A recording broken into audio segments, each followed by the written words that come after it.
রাঙামাটি পর্যটন শিল্পের আইকন কাপ্তাই হ্রদের ঝুলন্ত সেতু ডুবে আছে 1 মাসেরও বেশি সময় ধরে। চলাচলে দেয়া হয়েছে নিষেধাজ্ঞা। পর্যটকের পদচারণায় মুখর স্থানটি এখন প্রায় নিস্তব্ধ। ঝুলন্ত সেতু ডুবে যাওয়ায় প্রভাব পড়েছে জেলার পর্যটন খাতের ওপর। পর্যটক না থাকায় বোটগুলো বেঁধে রাখা হয়েছে ঘাটে।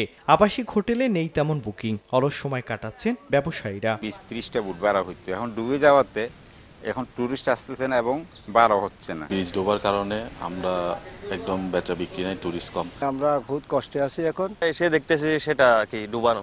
দেখতে আসবো কি, দেখাবো কি, আর মানুষ দেখবে কি, আনন্দ করবে কোথায়। কর্তৃপক্ষ এটা সংস্কারের বিষয় নিয়ে কোনো উদ্যোগ নিয়েছে বলে আমরা এই মুহূর্তে পর্যন্ত জানি না। রাঙামাটির এই পর্যটন শিল্পকে বাঁচাতে এই ঝুলন্ত সেতুর কিছু একটা ওনারা যাতে করেন। প্রতি বছর বর্ষা মৌসুমে এমন অবস্থা হলেও এতদিন নেওয়া হয়নি কোনো ব্যবস্থা। তবে নতুন করে সেতুটি পুনর্নির্মাণের আশ্বাস দিয়েছে কর্তৃপক্ষ।